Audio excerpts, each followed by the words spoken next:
The doors of Lakeside General burst open at 11:40 on a Tuesday night, and a stretcher came through fast, wheels screaming against the tile.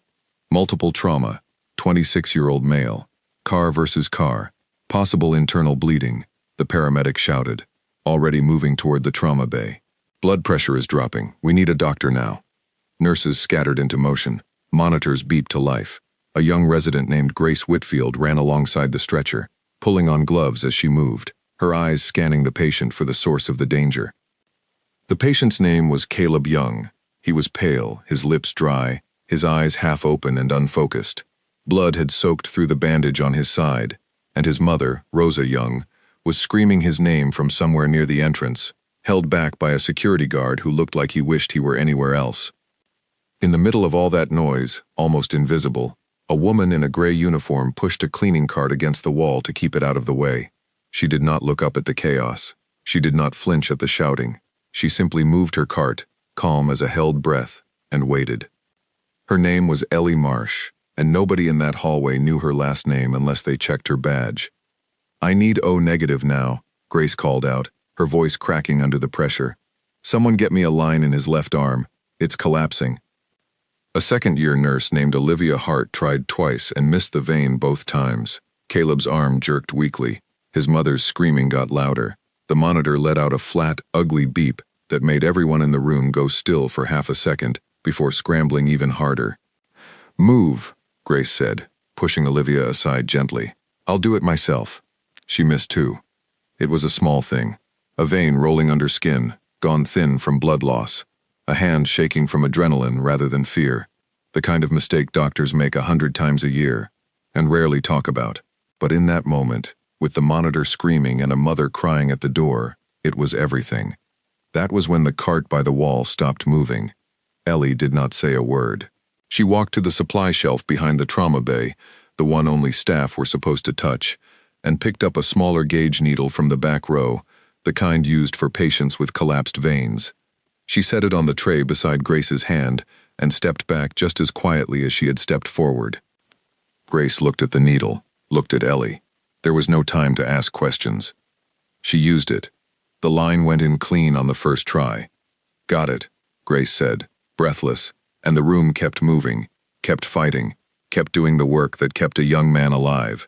Nobody thanked the janitor. Nobody even seemed to notice that she had done anything at all. Within 10 minutes, Caleb Young was stable enough to be wheeled toward surgery. His mother's screaming softened into the kind of crying that comes from relief instead of fear.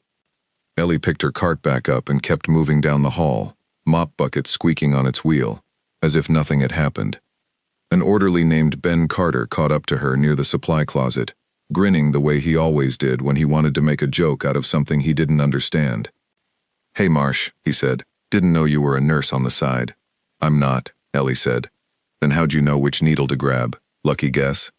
"I've worked here 6 years, Ben. I've seen a lot of needles." He laughed, the kind of laugh that wasn't mean exactly, just careless. The laugh of someone who had never once wondered why the quiet woman who mopped the floors always stood with her back straight and her eyes on the exits. "Sure you have. Maybe you should put in for med school." "Maybe," she said, and kept walking. It had been like this for 6 years. Ellie Marsh arrived every night at 10, clocked in without speaking to anyone unless spoken to first, and worked until 6 in the morning, with the same quiet efficiency she brought to everything. She refilled paper towel dispensers. She mopped blood and coffee and worse off the floor. She emptied trash cans that overflowed with gauze wrappers and fast food containers. She was, to most of the staff at Lakeside General, a piece of furniture that happened to move on its own. They called her Ghost Marsh, not always behind her back. It wasn't cruelty. Not really. It was the kind of thoughtlessness that comes easy in a busy hospital, where everyone is running from one emergency to the next, and the people who clean up after them simply fade into the walls. Doctors stepped over her mop without looking down. Nurses talked about their weekends 3 feet from where she worked, as if she weren't there to hear it. New residents, the ones who hadn't been around long enough to stop noticing her, sometimes laughed when she startled at a slammed door or a dropped tray, the way some people laugh at things they don't understand. What none of them knew, because she had never told a single soul at that hospital, was that Ellie Marsh used to be a combat medic. She had served 7 years, 4 of them overseas, in places that never made the evening news. She had pulled men out of burning vehicles. She had kept hearts beating with her bare hands pressed against wounds that should have killed in minutes. She had a folder somewhere, sealed and forgotten in a government filing cabinet, with commendations attached to a call sign instead of a name. She had left that life behind, the way a person leaves a house fire, taking only what she could carry, and never once looking back at the windows. Some nights, when the hospital was quiet and the floors were clean, she would catch herself standing in a doorway, counting exits without meaning to, the way she'd been trained to do in places where doorways could kill you. Some nights, she didn't sleep at all. She had chosen this job on purpose. A hospital, but never the trauma bay. A place to be near the work that had once given her life meaning, without ever again being the one people depended on to keep them breathing. She told herself that mopping floors was enough. She told herself that being invisible was a kind of peace. At 2 a.m, 3 hours after Caleb Young had been wheeled into surgery, Ellie was restocking gauze in the supply room when the overhead radio crackled to life, the dispatch channel that connected the hospital to incoming ambulances and medevac flights. Lakeside General, this is Falcon 19er, inbound with a priority trauma patient, military personnel, gunshot wound to the lower abdomen, severe blood loss, ETA 12 minutes. The supply room went quiet for a second. Then Frank Doyle, the night security guard, leaned into the doorway, his face pale under the fluorescent lights. "You hear that?" he said. "Military chopper inbound. Some kind of special unit, they're saying. Soldiers in bad shape." Ellie's hands stopped moving over the gauze boxes. "They're calling for every available trauma doctor," Frank went on, not noticing the way her shoulders had gone rigid, the way her breath had caught somewhere behind her ribs. "Whole place is about to lose its mind." Down the hall, Grace Whitfield was already shouting orders, calling for blood, calling for the attending physician, calling for every hand the ER could spare. The lights in the ambulance bay outside began to glow brighter as the staff prepared for the chopper's arrival, the whole building tightening like a fist around the 12 minutes they had left. Ellie set the box of gauze down slowly, carefully, the way a person sets down something they're afraid might break. 12 minutes. She did not know yet that the soldier on that helicopter would change the rest of her life. She only knew that somewhere deep in her chest, in a place she had spent 6 years trying to bury under mop water and silence, something old and familiar had just woken up. She picked the box back up, walked it to the shelf, and waited, the way she had been trained to wait, for whatever was coming through those doors next. Outside, the first sound of rotor blades cut through the night air, faint but growing closer, and somewhere above Lakeside General, a helicopter carrying a dying soldier began its descent toward the rooftop pad. In the trauma bay below, machines were wheeled into place. Oxygen tanks were checked. A team of doctors and nurses pulled on fresh gloves, their faces tight with the particular kind of fear that comes before a fight nobody has chosen but everybody has to win. And in the hallway outside the supply room, a janitor named Ellie Marsh stood very still, listening to the sound of blades growing louder, her heartbeat falling into a rhythm she hadn't used in 6 long years, a rhythm that belonged to a different uniform, a different name, a different life she had told herself was finished for good. It was not finished. It was only 12 minutes away. The helicopter landed 8 minutes later, and the rooftop doors burst open as the trauma team rushed the stretcher down the stairwell instead of waiting for the elevator, because every second mattered, and elevators were never fast enough when a man was bleeding out from the inside. His name, according to the dog tags clipped to his vest, was Mason Cole, staff sergeant. His uniform had been cut away by the flight medic, and what remained underneath told its own story, a story written in bruises and blood, and the kind of pale gray skin that meant a body was running out of what it needed to keep going. "Gunshot wound, lower right abdomen, in and out, no exit damage to the spine as far as we can tell," the flight medic shouted as they wheeled him into Trauma Bay 1. "Blood pressure, 80/40, and falling. We've given him 2 units in the air. He needs more, and he needs it now." Dr. Peter Lang, the attending physician on duty, met them at the doors with Grace Whitfield at his side. "Get me a full panel. Get the OR on standby. Somebody find out his blood type and get me units," Peter barked, already pressing his hands against the wound to slow the bleeding, while a nurse cut away the rest of the dressing. The trauma bay filled with noise the way it always did in moments like this, a controlled kind of chaos that only worked because everyone in the room had drilled it 1,000 times before. Monitors screamed numbers nobody liked. Olivia's heart ran for blood from the cooler down the hall. Ben Carter wheeled in extra equipment without being asked, his usual grin nowhere to be found. And in the hallway, just past the trauma bay doors, Ellie Marsh stood with her cart watching. She told herself she was only there because the floor needed cleaning. She told herself the same thing every time something like this happened. Every time a critical patient came through and her whole body went tight and alert, in a way that had nothing to do with mop buckets. But her eyes were already moving across the scene the way they used to move across scenes that mattered far more than floors, counting the things that mattered. Blood pressure, pulse, the color of his lips, the rate of his breathing, the amount of blood already pooling on the floor beneath the gurney. Too much blood. He was losing it faster than the units coming in could replace it. "He's crashing," Grace said, her voice rising with panic as the monitor's numbers dropped again. "Pressure's at 60. We need to get him to the OR now. He doesn't have time to wait for a full workup." "We can't move him like this," Peter said, his hand still pressed hard against the wound. "If we move him before we stop this bleeding, he won't make it to the elevator." It was the kind of moment that decided whether a person lived or died.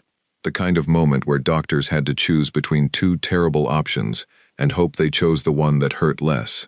Ellie had seen that moment 100 times before, in places far worse than a clean, well-lit hospital, in places where the only light came from headlamps, and the only help coming was however many minutes away a chopper happened to be.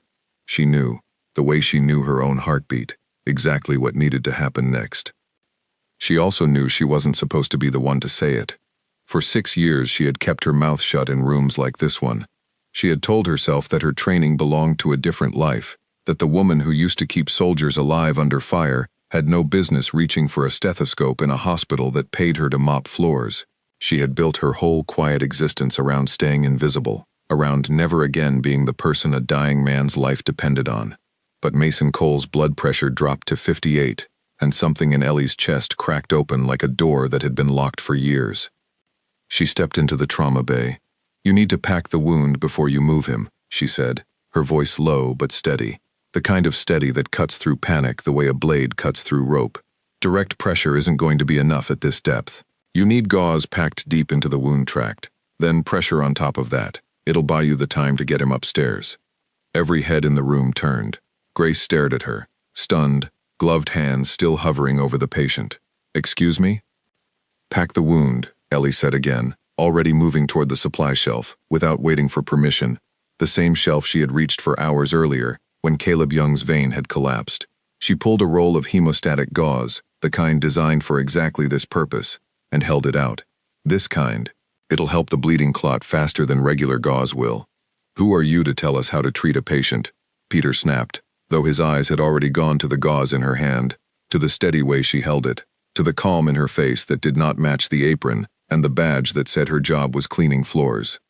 "She's the janitor," Ben Carter said from the doorway, his voice somewhere between confused and defensive, as though saying it out loud might make the moment make sense again. "I used to be a combat medic," Ellie said. There was no pride in the way she said it, and no shame either. It was simply a fact, dropped into the room the way a stone drops into water, sending ripples out in every direction. "I've packed wounds like this one more times than I can count. You don't have time to argue with me. His pressure is dropping every second we stand here." Peter looked at Mason Cole's gray face, at the monitor's falling numbers, at the blood that kept pooling no matter how hard he pressed. He looked back at Ellie for one long second, the kind of second that holds an entire decision inside it. "Do it," he said. Ellie moved into the space beside him without hesitation, her hands finding the wound the way a person's hands find a familiar door in the dark. She packed the gauze deep and firm, her movements quick and certain in a way that silenced the entire room, the careless chatter and the squeaking gurney wheels, and even the monitor's frantic beeping seeming to fade into the background of what her hands were doing. Grace stood frozen for a moment, watching a woman she had laughed at hours earlier work with a precision that most surgeons spent years trying to master. "Pressure's stabilizing," Olivia said, watching the monitor, disbelief written across her face. 82/50. It's holding." "Get him to the OR," Ellie said, stepping back the moment the job was done, her hands already retreating, her voice already dropping back into the quiet register she used for everyone, the one that asked for nothing and expected even less. "He needs a surgeon now, not me." The team moved fast, wheeling the gurney out of the bay and down the hallway toward the elevators. Peter and 2 nurses jogging alongside it, shouting instructions to the surgical team waiting upstairs. Grace stayed behind for half a second, staring at Ellie with an expression that mixed disbelief and something close to awe. "Who are you?" Grace asked quietly. "Nobody," Ellie said, and began gathering the trash from the floor, the bloodied gauze wrappers and the torn plastic packaging, the way she did every single night, as if her hands hadn't just saved a man's life 10 seconds earlier. But Mason Cole was not finished yet. As the gurney rolled past the trauma bay doors, his eyes fluttered open for the first time since the helicopter had landed. He was barely conscious, his mind floating somewhere between the world and the dark, his body running on the last few drops of strength that hadn't yet bled out of him. The hallway lights blurred above him. Voices came and went like waves. And then, through the haze, his eyes found her. Ellie was standing near the trauma bay doors, a trash bag in one hand, watching the gurney roll past the way anyone might watch something pass by. She had no reason to think he could even see her, not in the state he was in, not with the amount of blood he'd lost. But Mason Cole's eyes locked onto her face, and something in them changed. Recognition, disbelief, a kind of desperate clarity that cuts through even the worst pain a body can carry.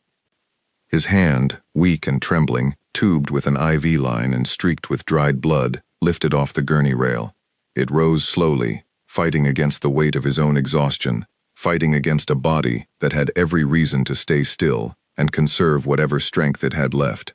It found his forehead, fingers curling into the shape of a salute so old and so automatic that it seemed to come from somewhere deeper than conscious thought, somewhere built into muscle and bone over years of training and respect. "Mama Bear," he whispered, his voice cracked and barely audible over the squeak of the gurney wheels. Then his hand dropped, and his eyes closed, and the team rushing him toward the elevator did not stop moving. Did not even seem to notice what had just happened, too focused on getting him to surgery before his body gave out completely.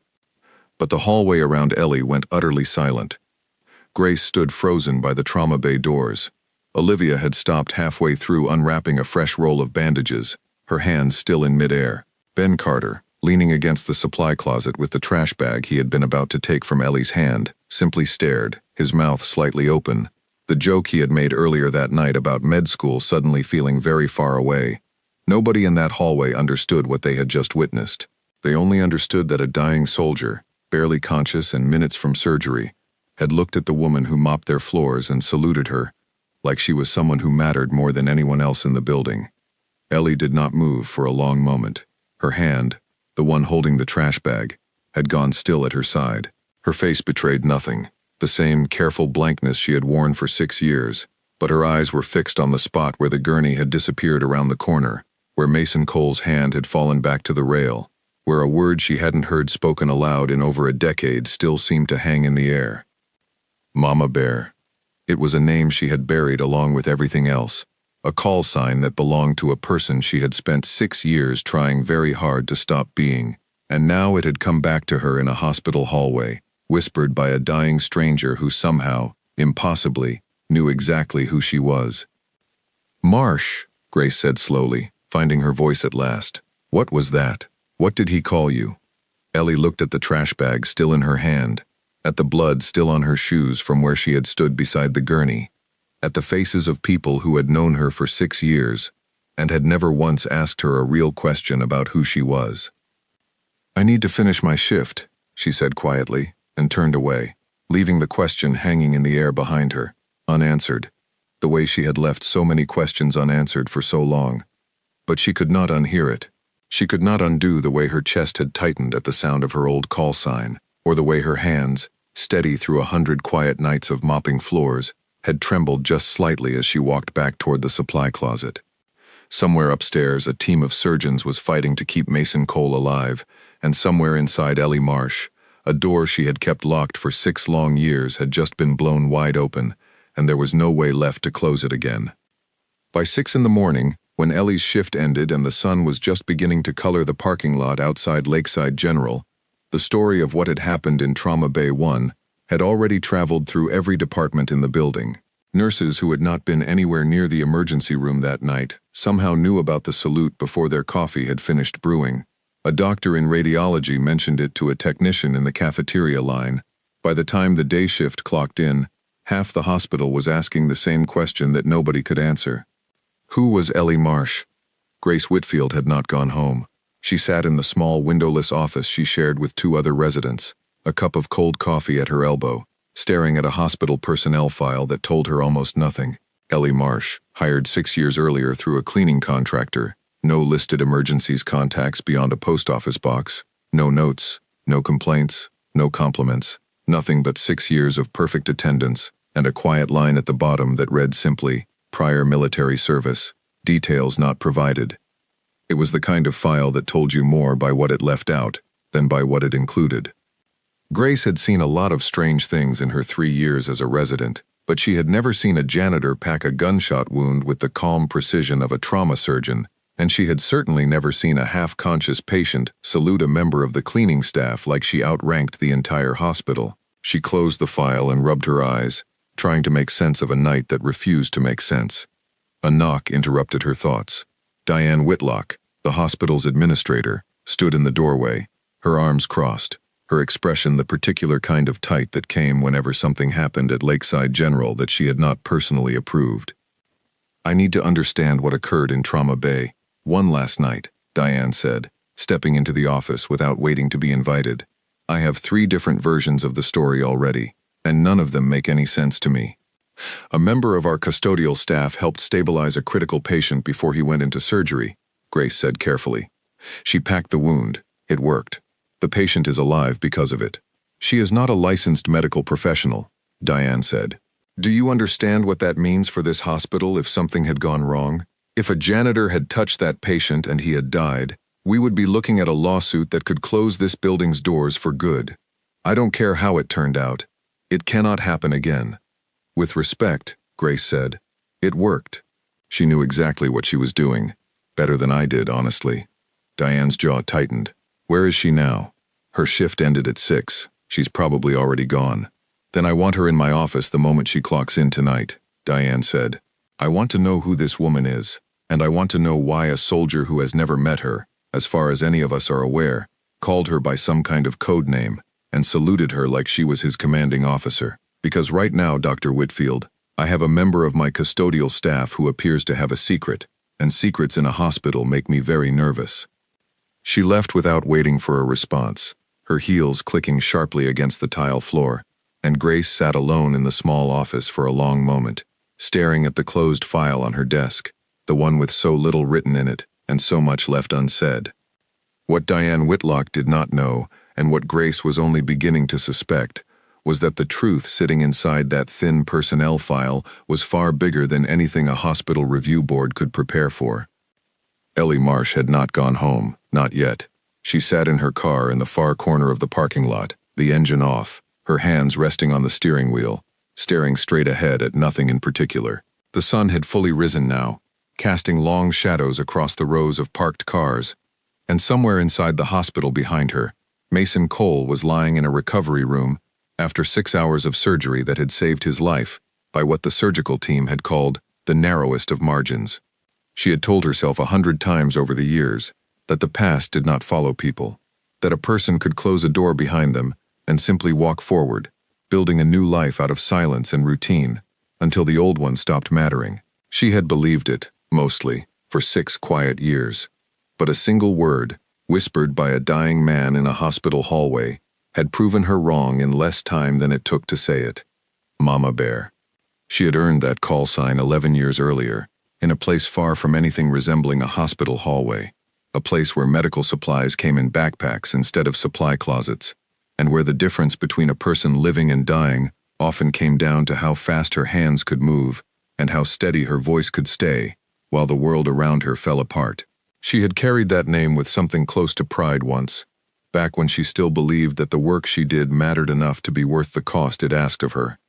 She did not believe that anymore, not after the mission that had ended her career, the one she still could not think about without her hands going cold, the one that had sent her home with medals she never displayed, and memories she had spent every day since trying to outrun. She had not expected any of it to follow her into a hospital in a town she had chosen specifically because nobody there had ever heard her real story. Her phone buzzed in the passenger seat. A text message from an unfamiliar number, sent through channels she had not used in over a decade, channels that should not have known where to find her at all. The message was short, 4 words, nothing more. Heard about last night. Ellie stared at the screen for a long time before she finally started her car and drove home, the message sitting unanswered in her phone, a small crack of light shining through a door she had spent 6 years trying to keep firmly shut. By the time she returned to Lakeside General that evening, dressed in her gray uniform with her badge clipped neatly to her collar, the hospital felt different in a way she could not quite name. People who had walked past her without a glance for 6 years now turned to watch her cross the lobby. Conversation stopped when she entered rooms and started again, quieter, the moment she left. Ben Carter, who usually greeted her with some joke about her supposed secret talents, simply nodded at her, his usual grin replaced by something closer to uncertainty. She had barely clocked in when Diane Whitlock found her near the supply closet, the same closet where, less than 24 hours earlier, Ellie had reached for a roll of hemostatic gauze that no ordinary janitor would have known to ask for. "My office," Diane said. "Now." The administrator's office was small and tidy, with framed certificates on the walls and a desk too large for the space it occupied. Diane sat behind it, her hands folded, her expression carved out of patience that had clearly worn thin over the course of a long day spent fielding questions she could not answer. "I'm going to ask you a question," Diane said, "and I need you to answer it honestly, because the future of your employment here depends on it. What happened in that trauma bay last night?" "I helped a doctor pack a wound," Ellie said simply. "It needed to be done quickly. I knew how to do it." "How did you know how to do it?" Ellie was quiet for a moment, weighing the cost of an answer against the cost of staying silent any longer. 6 years of careful invisibility had built a wall around her, and that wall had just been cracked wide open in front of an entire hospital staff. There was no putting it back together now, not after a man named Mason Cole had looked at her with eyes full of recognition and called her by a name she had buried. "I served 7 years in the Army," she said. "I was a combat medic. I trained in trauma care under conditions a lot worse than what we saw last night. When I saw that wound, I knew what it needed, and there wasn't time to explain my resume to anyone before his blood pressure hit 0. Diane's expression shifted, surprise breaking through the irritation for just a moment, before she composed herself again. "And the soldier? The salute? He called you something. Mama Bear, is that right? What was that about?" "I don't know him," Ellie said, and it was technically true. The kind of truth that hides a much larger lie inside it. "I've never met Mason Cole before last night."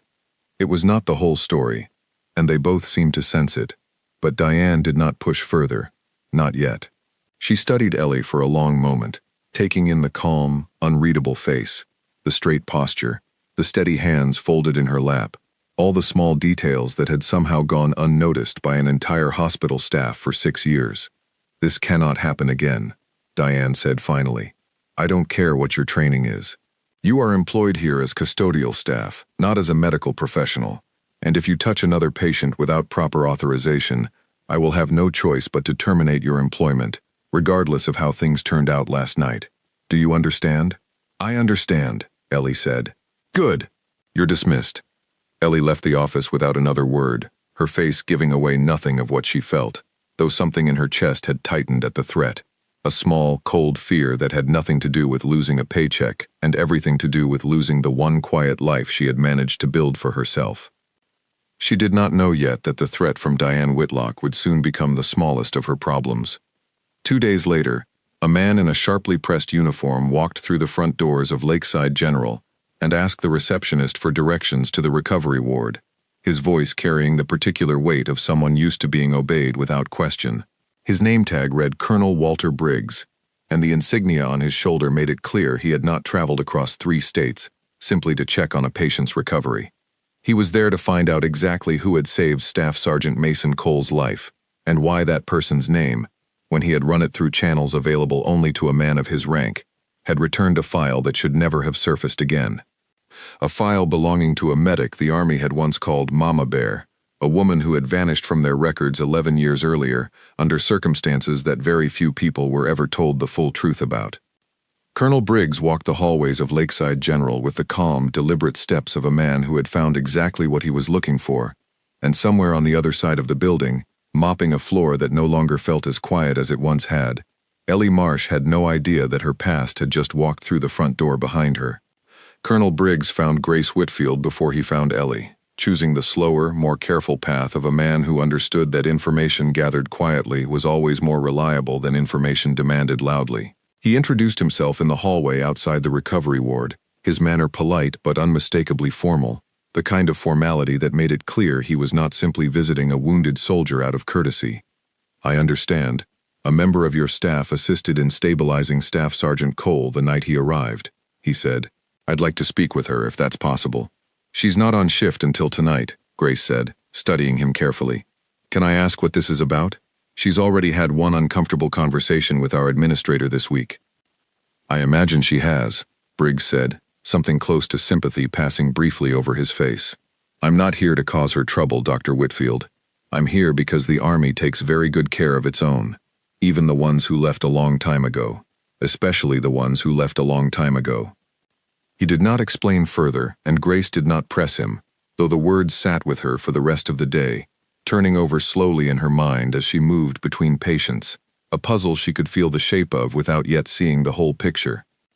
Mason Cole woke fully that afternoon, 3 days after the surgery that had saved his life, his body weak, but his mind clear, for the first time since the helicopter had carried him out of the field. The first thing he asked the nurse checking his vitals was not about his condition, or his unit, or how long he would need to stay in the hospital. "The woman," he said, his voice still rough from the breathing tube that had only just come out. "The one from the hallway. Gray uniform. Is she real, or did I dream her?" The nurse, who had heard the story from a dozen different people by then, smiled gently. "She's real. Her name is Ellie Marsh. She works here." Something in Mason's face shifted. Relief and disbelief tangled together. "Mama Bear," he said quietly, almost to himself. "I thought I was hallucinating. I was sure of it." That evening, when Ellie arrived for her shift, she found a man waiting for her near the staff entrance, leaning against the wall with the patient stillness of someone trained to wait, without growing restless. He was tall, broad-shouldered, his face weathered in a way that suggested years spent somewhere far harder than an office building. He wore civilian clothes, but he carried himself the way soldiers carry themselves even when the uniform comes off. "Ellie Marsh," he said, not as a question. She stopped walking, every instinct she had spent years training down rising back up at once, alert and wary. "Do I know you?" "Derek Holt," he said. "We never met, but we served at the same time. Different unit, same area of operations. I knew a man who served under you on your last mission. He talks about you sometimes. Not often. He doesn't like to talk about much from back then, but your name comes up." Ellie's jaw tightened. "I don't talk about back then either." "I figured," Derek said. "I'm not here to make you talk about it. I got a call from someone in your old unit 2 days ago, after word got around about what happened here. They wanted someone who actually knew you to come check on you, make sure you were all right, since you sort of vanished off everyone's radar 11 years ago, and never looked back." "I didn't vanish," Ellie said quietly.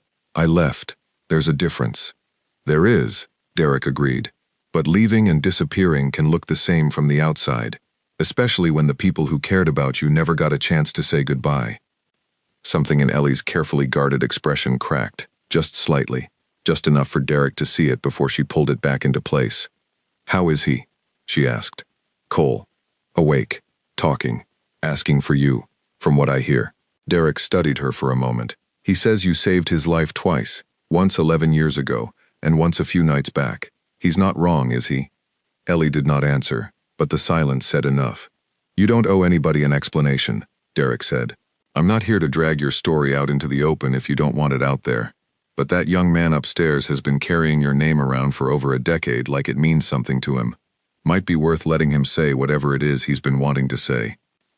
Ellie looked toward the hospital entrance, toward the building where, somewhere on an upper floor, a soldier she had once saved from far worse than a single gunshot wound was lying awake, asking for her by a name almost nobody alive still used.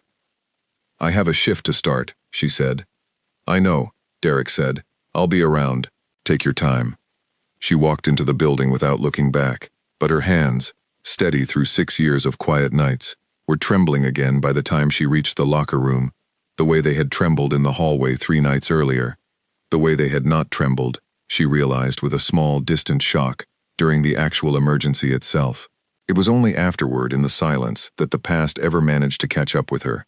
She did not go to Mason Cole's room that night. She told herself there wasn't time, that her shift was full, that it would be inappropriate to visit a patient outside of medical necessity.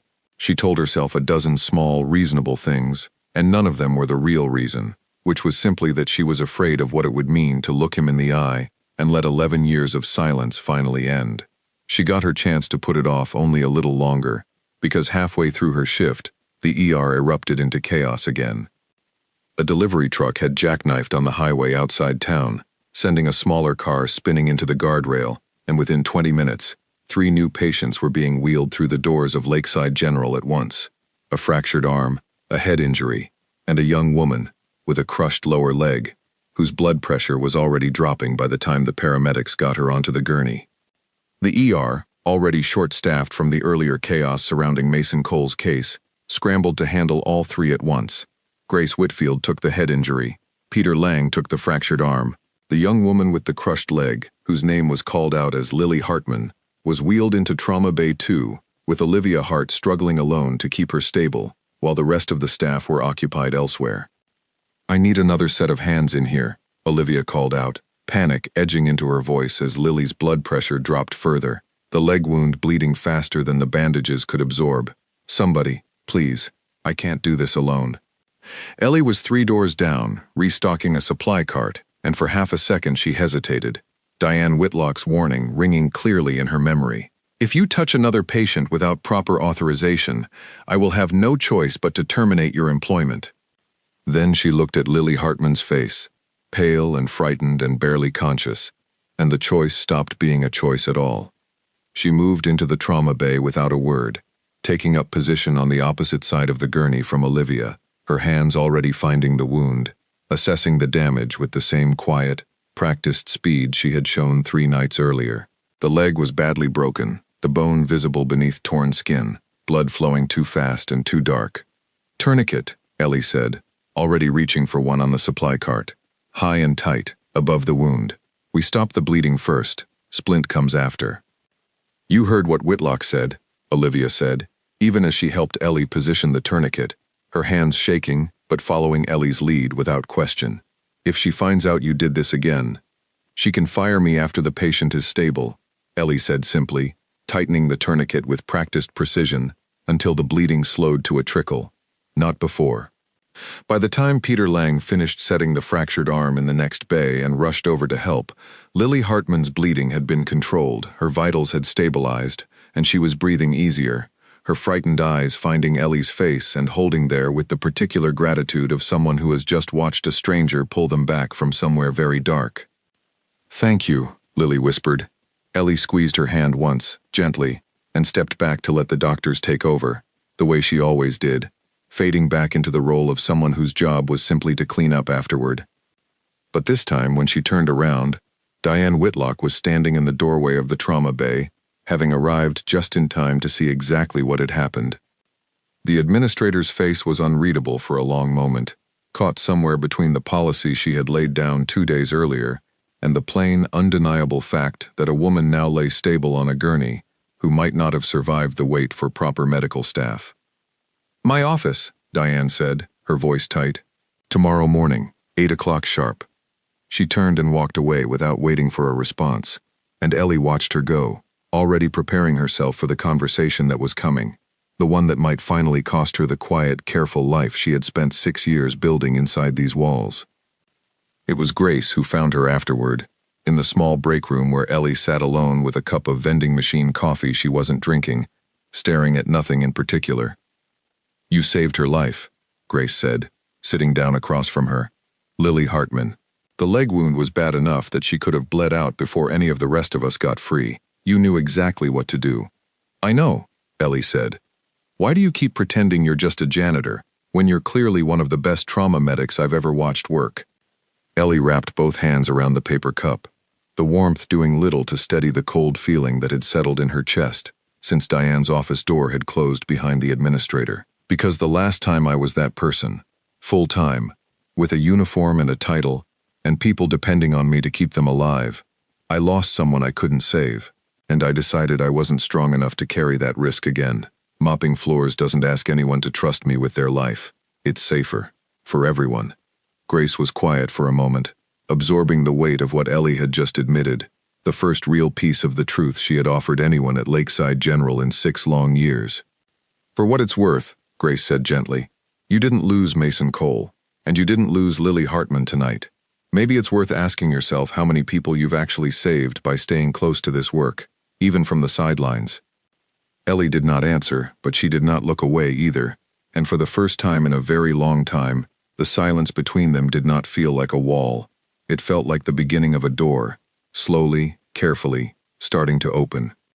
Upstairs, in a quiet recovery room lit only by the soft glow of a bedside lamp, Mason Cole lay awake long past midnight, staring at the ceiling, rehearsing in his mind all the things he had wanted to say to the woman who had once carried him out of the worst night of his life, and who, 11 years later, had somehow done it again.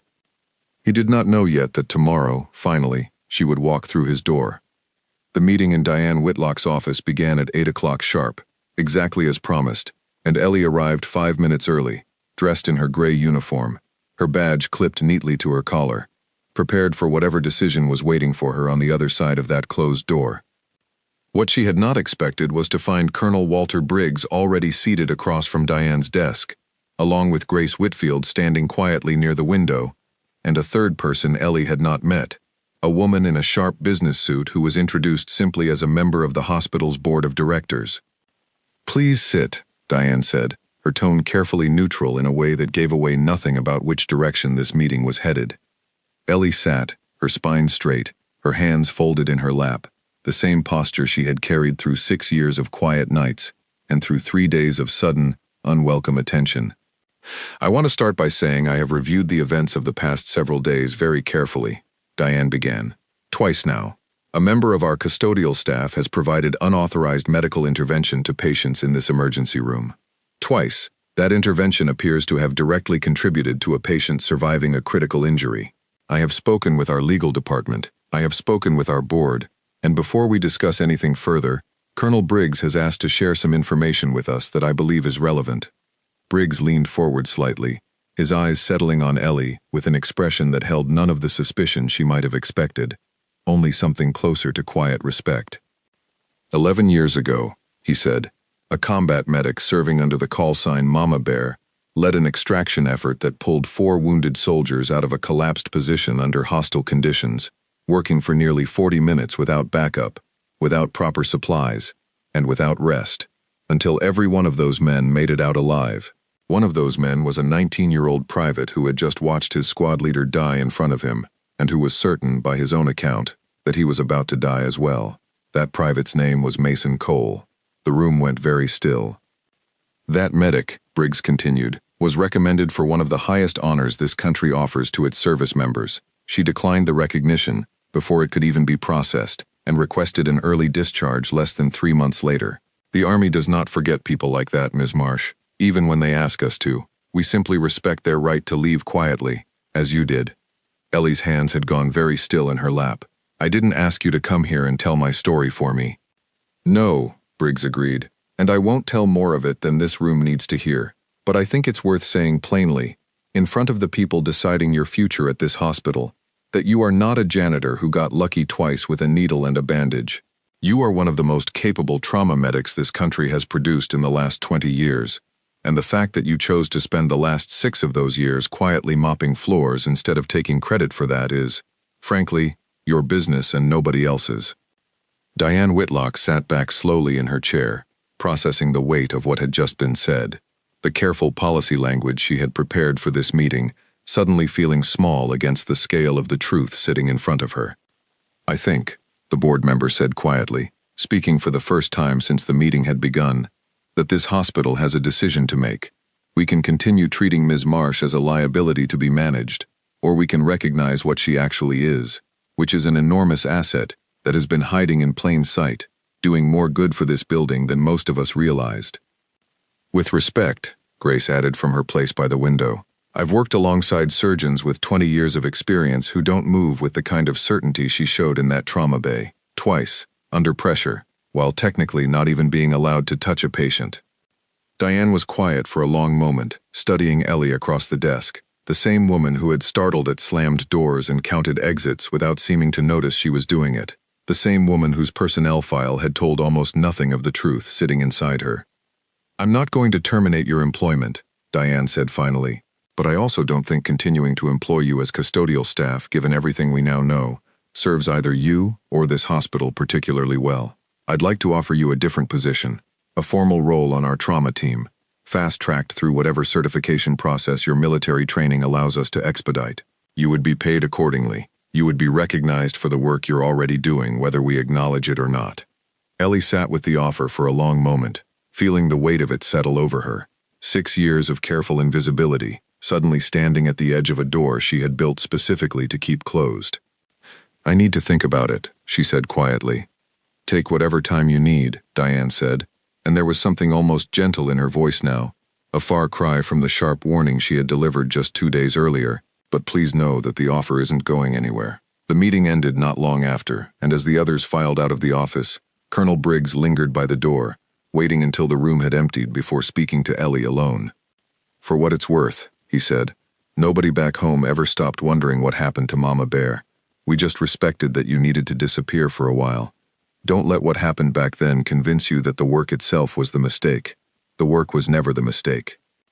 He left before she could answer, and Ellie sat alone in the small office for a long moment, turning his words over in her mind, feeling the careful walls she had built around herself shift, just slightly, under the weight of being truly seen for the first time in over a decade.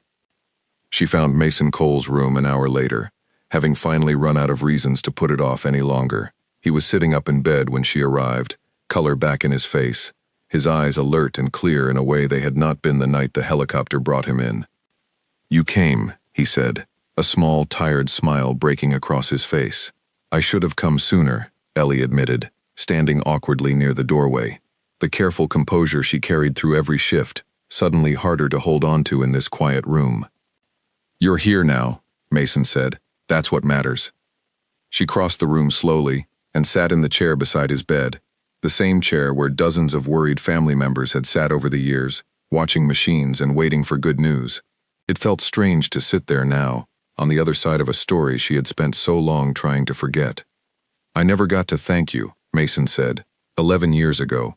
I was so out of it by the time we got back to base, and then they moved you to a different unit before I had the chance, and then you were just gone. I asked about you for months. Nobody would tell me anything." "There wasn't anything to tell," Ellie said.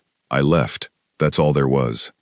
"That's not all there was," Mason said gently. "I think about that night more than I think about almost anything else from back then. You talked to me the whole time, even when you were working on 3 other guys at once. You told me I wasn't allowed to die on your watch because you didn't have the paperwork for it. I remember laughing, even though it hurt to laugh. I don't know how you made me laugh in the middle of all that, but you did." Ellie felt something tighten in her throat, an old memory rising up that she had spent 11 years trying to keep buried. "I lost someone that night too," she said quietly. "Not from your group. Someone I'd been treating just before your unit came in. I couldn't save him. I've never really talked about that with anyone." Mason was quiet for a moment, letting the weight of that sit between them, without rushing to fill the silence with comfort she hadn't asked for. "I'm sorry," he said finally. "That's not fair, carrying something like that alone for 11 years. "I thought it would get easier if I just stopped being that person," Ellie said. "Stopped wearing the uniform, stopped being someone people depended on to keep them alive. I thought if I made myself small enough, quiet enough, invisible enough, the weight would stop following me around. Did it work?" Ellie looked down at her hands, the same hands that had packed his wound 3 nights earlier, that had tightened a tourniquet around Lily Hartman's leg just last night, that had spent 6 years emptying trash cans and mopping floors in a building full of people who never once asked her real name beyond what was printed on her badge. "No," she admitted. "It just made me lonely instead of haunted. I'm not sure that was actually an improvement."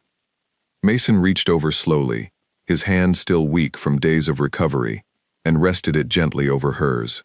"For what it's worth, the version of you that walked into that trauma bay a few nights ago didn't look small or quiet to me. She looked like exactly the person I remembered, the one who didn't let anybody die on her watch. Ellie did not answer right away, but she did not pull her hand back either, and for the first time in longer than she could remember, the silence between two people did not feel like something she needed to escape. 3 weeks later, Mason Cole was discharged from Lakeside General, strong enough to walk out under his own power, leaning only slightly on a cane the doctors insisted he use for another month. A small crowd of hospital staff had gathered near the entrance to see him off, the same staff who, weeks earlier, had laughed at the idea that the quiet janitor might know anything worth knowing. Ellie stood near the back of that crowd, not because she wanted to hide, not anymore, but simply because that was where she had always felt most comfortable, watching from a quiet distance while other people's lives moved forward around her. Mason found her there anyway. "I'm not going to make a speech," he said, smiling. "I know you'd hate that." "I would," Ellie agreed. "Just thank you. For both times. I don't know how many people get saved twice by the same person in one lifetime, but I'm grateful I got to be one of them." "You did most of the surviving yourself," Ellie said. "I just helped a little." "You helped a lot," he corrected gently. "Take the job, Ellie. Whatever they offered you. You don't have to hide in a uniform that doesn't fit who you actually are anymore. Not here. Not with people who already know the truth and respect you more for it, not less." She watched him walk slowly toward the parking lot, supported by Derek Holt on one side, a small group of fellow soldiers waiting to drive him home, and something in her chest, tight and guarded for 6 long years, finally began to loosen. She accepted Diane Whitlock's offer the following week. The transition was not instant, and it was not without its difficulties. There were certifications to complete, paperwork to file, awkward conversations with coworkers who did not quite know how to recalibrate 6 years of overlooked familiarity into something closer to respect. Ben Carter apologized to her 3 separate times for the med school joke before she finally told him, with the first real smile he had ever seen on her face, that it was all right, that he hadn't known any better, that nobody had. Grace Whitfield became something close to a friend over the following months, the two of them developing an easy professional rhythm in the trauma bay that came from genuine mutual respect, rather than the careful distance Ellie had kept from everyone for so long. Olivia Hart, who had once missed a vein twice under pressure, found herself learning quietly from Ellie's steady hands during slower shifts, picking up small techniques that no textbook had ever quite managed to teach her. 6 months after Mason Cole walked out of Lakeside General on his own power, a new resident named Ava Sutton joined the trauma team, fresh out of medical school, nervous and eager, and prone to the kind of overthinking that came with not yet trusting her own instincts under pressure. On her 3rd week, a car accident victim came through the doors with a wound eerily similar to the one Caleb Young had carried in nearly a year before, and Ava's hands shook as she reached for a line, the vein rolling away from the needle the way nervous veins so often did. "Try the smaller gauge," Ellie said quietly from beside her, steady and calm, the voice of someone who had learned long ago that panic helped nobody, and confidence, even borrowed confidence, could be the difference between a steady hand and a trembling one. "It'll be easier to find. You've got this." Ava took a breath, reached for the needle Ellie had already set on the tray beside her hand, and found the vein on the first try. "How did you know that would work?" Ava asked afterward, breathless with relief, and the particular pride of a young doctor who had just proven something to herself. "Someone taught me the same trick a long time ago," Ellie said, thinking briefly of the years she had spent learning under pressure, in places far harder than this clean, quiet trauma bay. Seemed like a good thing to pass along. That evening, after her shift ended, Ellie walked out through the same staff entrance she had used for 6 quiet years, but the walk felt different now, lighter somehow. The careful invisibility she had once worn like armor finally set down somewhere she no longer needed to carry it. Her phone buzzed as she crossed the parking lot, a message from Mason, who checked in every few weeks now, settling slowly back into a civilian life he was still learning how to build for himself. "How's the new job treating you, Mama Bear?" Ellie smiled at the screen, the old call sign no longer carrying the weight it once had, no longer a door she needed to keep shut. "Good," she typed back. "Saved someone's vein today instead of someone's life. Feels like progress." She got into her car, the evening sun catching gold across the windshield, and drove home, through streets that had once felt like the edge of a life she was only halfway living. For 6 years, Ellie Marsh had made herself small enough to disappear inside the walls of a hospital that never once looked closely enough to see her. It had taken one dying soldier, one trembling salute in a crowded hallway, and one whispered name from a past she had tried so hard to outrun, to remind her that the parts of herself she had spent so long hiding were never something broken that needed fixing. They were simply the truest parts of who she had always been, waiting patiently in the quiet for someone to finally notice.